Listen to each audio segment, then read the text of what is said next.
नमस्कार साथियों तथा मेरे प्यारे विद्यार्थियों। आज इस वीडियो में मैं आपको सर्वनाम के भेद समझाऊंगी। इससे पूर्व के वीडियो में हम संज्ञा के भेदों की चर्चा कर चुके हैं। तो आज हम समझेंगे कि सर्वनाम क्या है, यानी सर्वनाम की परिभाषा क्या है। सर्वनाम की परिभाषा है, जिन शब्दों का प्रयोग संज्ञा शब्दों के स्थान पर किया जाता है उन्हें सर्वनाम कहते हैं। मैं फिर से दोहराती हूं, जिन शब्दों का प्रयोग संज्ञा शब्दों के स्थान पर किया जाता है उन्हें सर्वनाम कहते हैं। बच्चों, सर्वनाम संज्ञा की पुनरावृत्ति को रोकते हैं। सर्वनाम के 6 प्रकार होते हैं। पहला प्रकार है पुरुषवाचक सर्वनाम।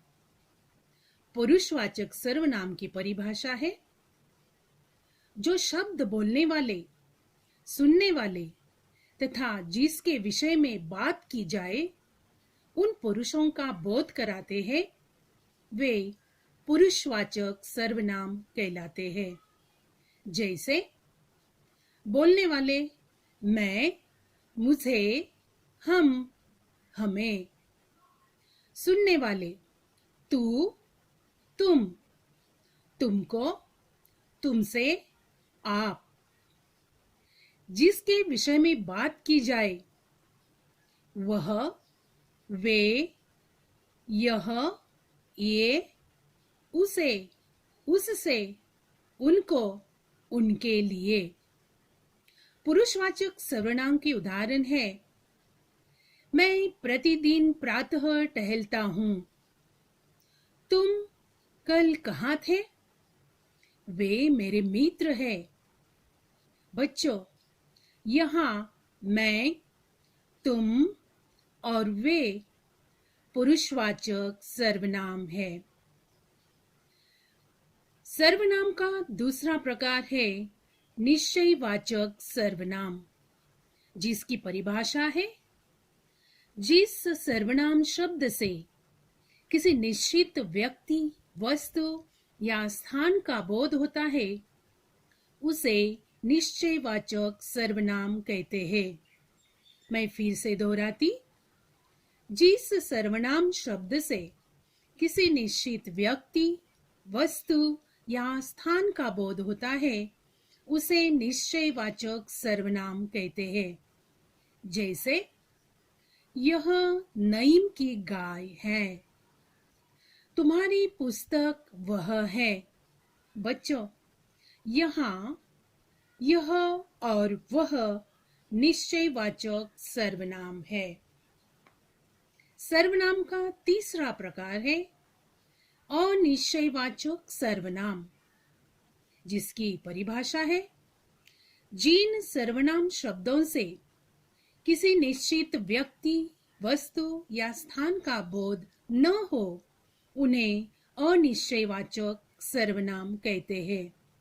मैं फिर से दोहराती हूं, जिन सर्वनाम शब्दों से किसी निश्चित व्यक्ति, वस्तु या स्थान का बोध न हो उन्हें अनिश्चयवाचक सर्वनाम कहते हैं।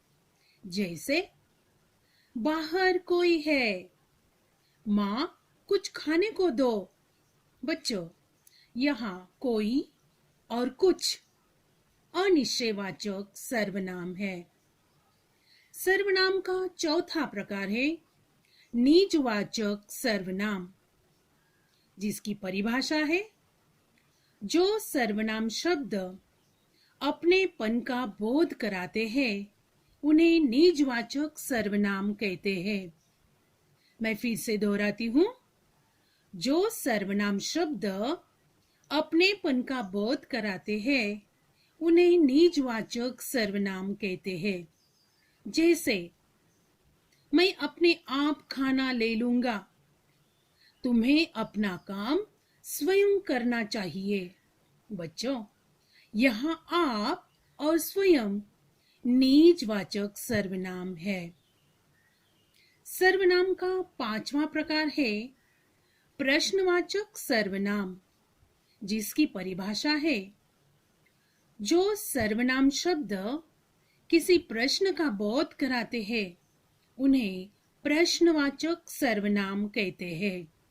मैं फिर से दोहराती हूँ, जो सर्वनाम शब्द किसी प्रश्न का बोध कराते हैं उन्हें प्रश्नवाचक सर्वनाम कहते हैं। जैसे अंदर कौन है? प्रेमा, क्या कर रही हो?